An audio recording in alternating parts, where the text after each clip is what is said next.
maanta waxaan dul istaagaynaa shahwada ragga waxyaabaha burburiyo. Assalaamu calaykum waraxmatullaahi wabarakaatu. kulanti wanaagsan, isu soo noqod wanaagsan. waanigoo ah Dr. Maxamed Liibaan Maxamed. mowduuca aan maanta dul istaagayno waa mowduuc ka hadlaya dhanka iyo ragga, gaar ahaan shahwada. waxyaabaha saameynta ku noqon kara ama burburin kara ama daciif ka dhigi karo shahwada ragga. inta aan mowduucaas gudagelin, daawadayaal waxaan idinka rabaa inaad subscribe ka saartaan. inta nagu cusub iyo inta naga hilmaantaybo waxaan si gaar ah idinkaga codsanayna subscribe-ka. su-aalahana dabcan waa idin furiyihiin inaad soo weydiisaan, wixii talana dabcan waa idin siinayna.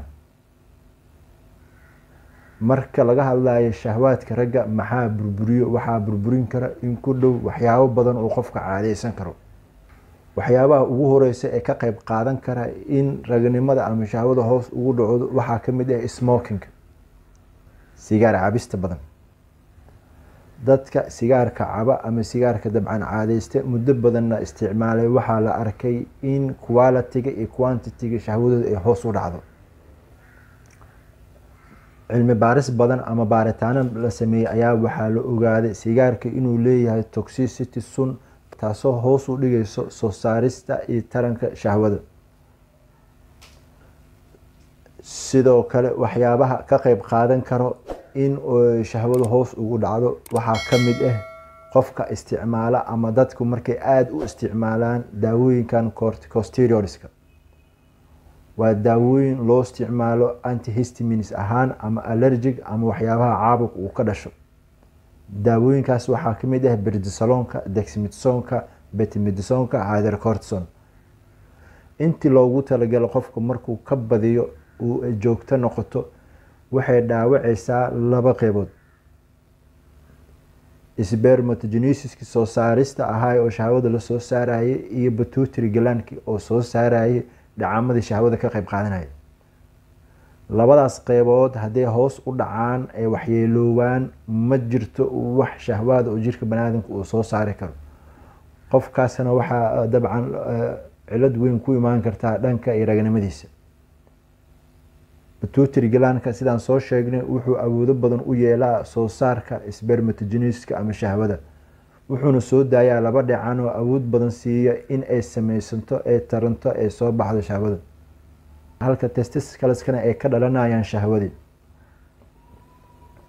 daawooyinkan steroidska ama corticosteroidska khatarahoodu aada u badan yihiin. waxay qaldayaan oo kale dhammaan endocrine systemka, hab soo saarkii dhacamada jirka baniaadamka.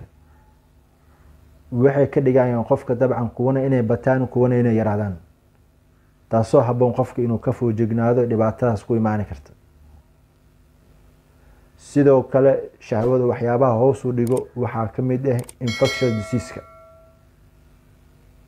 haddii ninka ragga ee infecshano badan ay kusoo laabtaan, gaar ahaan urinary systemka, habmareenka, kaadimareenada ama kiliyaha iyo kaadiheysta ama xubnaha taranka, waxay dhaawac weyn u geyneysaa dabcan soo saaristii dhanka iyo shahwada ay soo saareeyeen qanjirada xiniyaha, taasoo hoos u dhigi karta in jirka uu helo testosterone ku filan.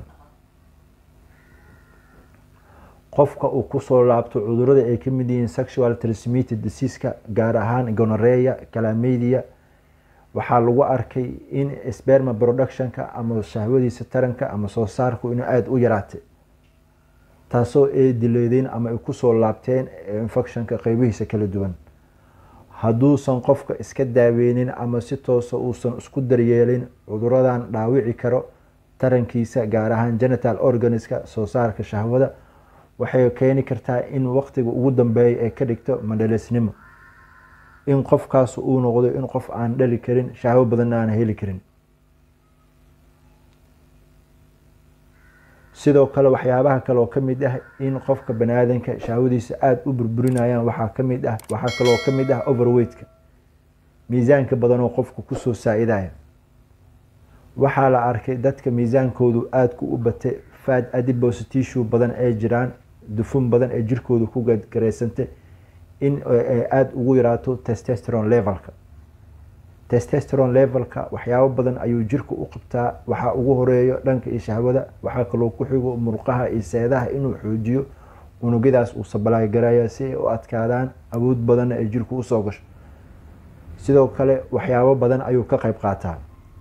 marka ay noqoto in fat badan ay jirkiisa ku kaydgaraysanto waxaa hoos u dhacaya levelkii testosteronka waxaana badanaya estrogen, taasoo noqon karto in qalad weyn uu ka imaado dhanka iyo hormoneska ayna waxyeelowdo wax soo saarkii shahwada. dabcan dadka cayilkoodu saaid uu noqdo gaar ahaan qeybaha hoose ee caloosha ama dhinaca barida waxaa lagu arkay in xubintoodu taranku ay noqoto mid aada gadaal ugu aroorta, aysan jirin erection ama kacsi.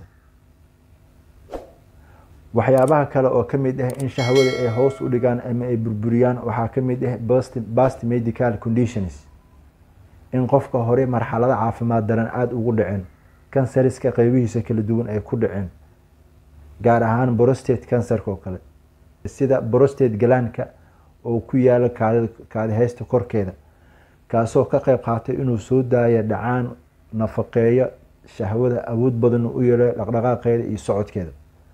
haddii qofka uu prostate galaanka uu ka xanuunsado ama laga qalo waxaa aada u yaraanaya dhacaankii lasoo saarayay, waxayna noqonaysaa in shahwadiisa aysan aada u wanaagsaneyn ay noqoto mid daciifta oo baaba'da. sidoo kale cudurada aadka u daaha oo kale qofka hore ugu dhacay oo kale sida diabetic mellitus oo kale ama cudurada chronic caseska ay ugu horeeyaan kansariska noocyadiisa kala duwan waxay aada u yareynayaan awoodaha jirka uu leeyahay, waxaana aada u yaraanaya soo saarkii testosteronska, taasoo ay noqonayso in shahwadiisa aysan wax badan aysan quality lahayn. anigoo ah Dr. Maxamed Liibaan Maxamed, aada ayaad u mahadsantihiin sida aada mar walba ula socotaan kelibiska iyo fideoga aan soo geliyo. waxaan idin leeyahay dhammaantiin waa mahadsantihiin. wassalaamu calaykum waraxmatullaahi wabarakaatu.